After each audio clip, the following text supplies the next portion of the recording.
उम्मीद है अगर आप जलप्रपात से रिलेटेड इस वीडियो को देख रहे हैं, इससे पहले आप कई बार जलप्रपात से रिलेटेड वीडियो को देखे होंगे, लेकिन आप जो पढ़े हैं शायद वो चीज़ें काफ़ी दिनों तक नहीं याद रहती। हालांकि हम आपको एक बार पहले भी बता चुके हैं।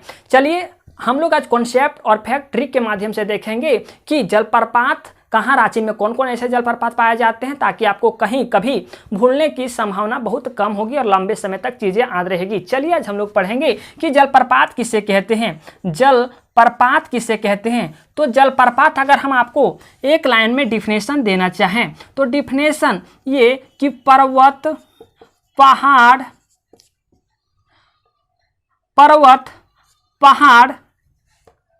चट्टान से होकर के गिरने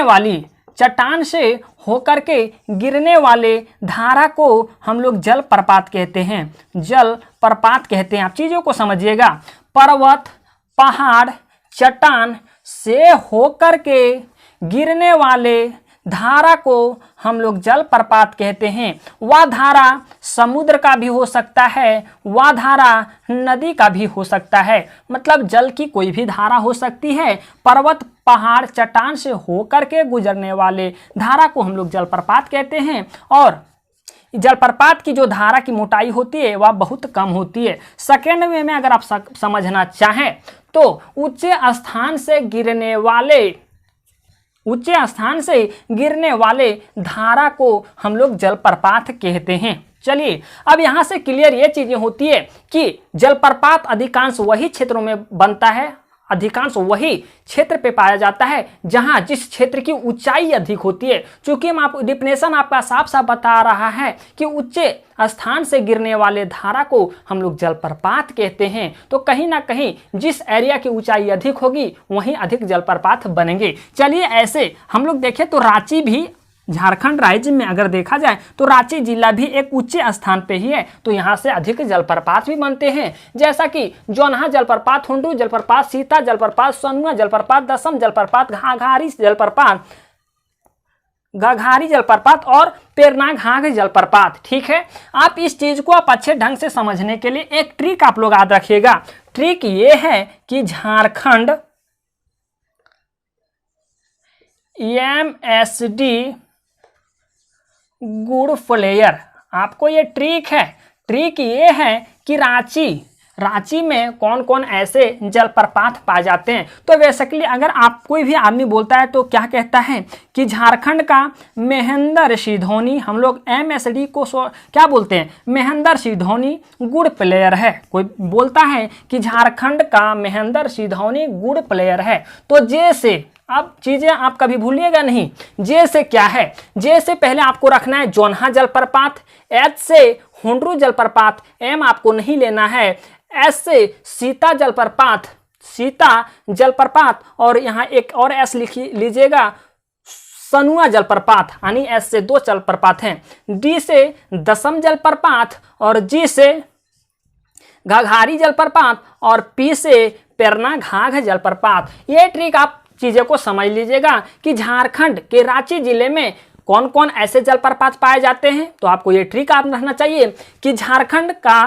महेंद्र सिंह धोनी गुड प्लेयर है। ठीक है, तो आपको पता चल गया, जे से जोन्हा जलप्रपात, एच से हुंडरू जलप्रपात, एस से सीता जलप्रपात और एस से सनुआ जलप्रपात, डी से दसम जलप्रपात, जी से घाघारी जलप्रपात और पी से पेरनाघाघ जलप्रपात, जैसा कि हम आपको सीरियल नंबर में लिखा हुआ है। अब आइए जोन्हा जलप्रपात किस नदी पे स्थित है, इसकी ऊंचाई क्या है, कौन मार्ग पे स्थित है, चीजों को हम लोग देखते हैं।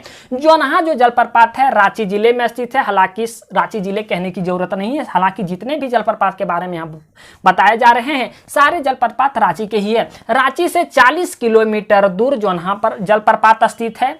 अब कौन मार्ग पे स्थित है, तो रांची सिल्ली मार्ग पे स्थित है यह। और अगर पूछे कि कौन से नदी पे स्थित है, तो जोन्हा जो जलप्रपात है वो राढ़ू नदी पे स्थित है। अगर पूछे कभी क्वेश्चन पूछता है कि जोन्हा जलप्रपात की ऊंचाई कितनी है, तो 150 फीट जोन्हा जलप्रपात की ऊंचाई है।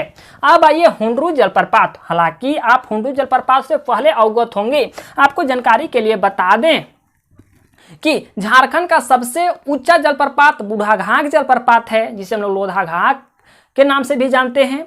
दूसरा अगर सेकेंड में आता है तो वो हुंडरू जलप्रपात है, झारखंड का दूसरा सबसे ऊंचा जलप्रपात हुंडरू जलप्रपात है जो कि रांची में है। हुंडरू जलप्रपात रांची में है, रांची से 28 किलोमीटर दूर है।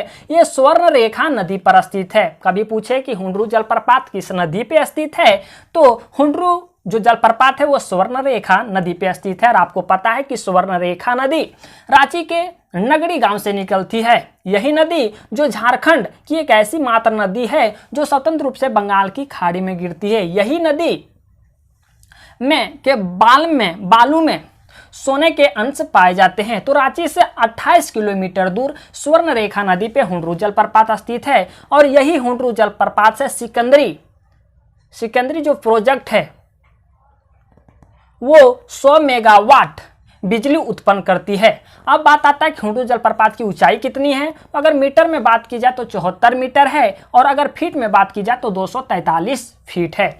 आइए सीता जलप्रपात रांची में स्थित है। ठीक है, रांची में स्थित है। रांची के पुरुलिया मार्ग पर स्थित है। रांची से 45 किलोमीटर दूर पे सीता जलप्रपात स्थित है। और सीता जलप्रपात तक पहुंचने के लिए जहां पानी गिरती है वहां पहुंचने के लिए 350 सीढ़ी नीचे उतरना पड़ता है। ऐसा माना जाता है कि सीता जलप्रपात का वहां एक मंदिर बनाया गया, सीता मंदिर बनाया गया है। चूंकि इसलिए बनाया गया, ऐसा माना जाता है कि जिस समय सीताराम और लक्ष्मण वनवास जा रहे थे उस समय इस जगह पे रुके हुए थे, ऐसा माना जाता है। तो यहाँ मंदिर का भी निर्माण करवाया गया है। बेसिक वो चीजें तो याद नहीं रखनी है, लेकिन याद रखनी कि सीता जलप्रपात रांची में है। रांची पुरुलिया मार्ग पे है। रांची से 45 किलोमीटर दूर है और नीचे जाने के लिए उसे 350 फीट सीढ़ी उतरनी पड़ती है। सनुआ जलप्रपात रांची में है। अनगड़ा से 12 किलोमीटर दूर पर स्थित है। अभी अनगड़ा क्या है? रांची का एक प्रखंड है अनगड़ा, वहां से 12 किलोमीटर दूर पे सोनुआ जलप्रपात स्थित है। ठीक है, अब आता है दसम जलप्रपात रांची में स्थित है। रांची से 40 किलोमीटर दूर रांची जमशेदपुर मार्ग पे स्थित है। अगर गांव पूछे तो तेमरा गांव के पास स्थित है। दसम जलप्रपात तेमरा गांव के पास स्थित है। कौन नदी पे स्थित है? तो कांची नदी पे स्थित है। और अगर इसकी ऊंचाई की बात करें तो इसकी ऊंचाई 144 फीट है। अब आता है घघारी जलप्रपात रांची में स्थित है। रांची के लापुंग में स्थित है और ये जमुनिया नदी पे स्थित है। अगर इसकी ऊंचाई पूछे तो 140 फीट है। पेरना घाट जलप्रपात रांची में तपकारा से 15 किलोमीटर दूर, तपकारा एक जगह है, तपकारा से 15 किलोमीटर दूर पेरना घाट जलप्रपात स्थित है। हालांकि हम आपको मैप तो बता दिए, मैप तो का डायग्राम बनाया जैसा भी बना, लेकिन आपको पता है ना कि रांची इस जगह पर स्थित है। रांची इस जगह पे स्थित है और यही रांची की बात कर रहे हैं जहां इतने प्रकार के जलप्रपात पाए जाते हैं। आपके एग्जाम स्तर से काफ़ी इंपॉर्टेंट होते हैं। उम्मीद है दोस्तों चीज़ें आपको समझ आई होगी। अगर फिर भी किसी तरह की डाउट या किसी तरह की परेशानी आ जाती है तो आप नीचे दिए गए कमेंट बॉक्स में कमेंट कर सकते हैं। चलिए दोस्तों, मिलते हैं एक नए वीडियो में एक नए टॉपिक के साथ। और हाँ, अगर आप इस चैनल पर नए हैं तो इस चैनल को सब्सक्राइब करें, वीडियो को लाइक करें, चैनल को सब्सक्राइब करें, वीडियो को लाइक करें। चलिए मिलते हैं एक नए वीडियो में एक ऐसे ही नए टॉपिक के साथ।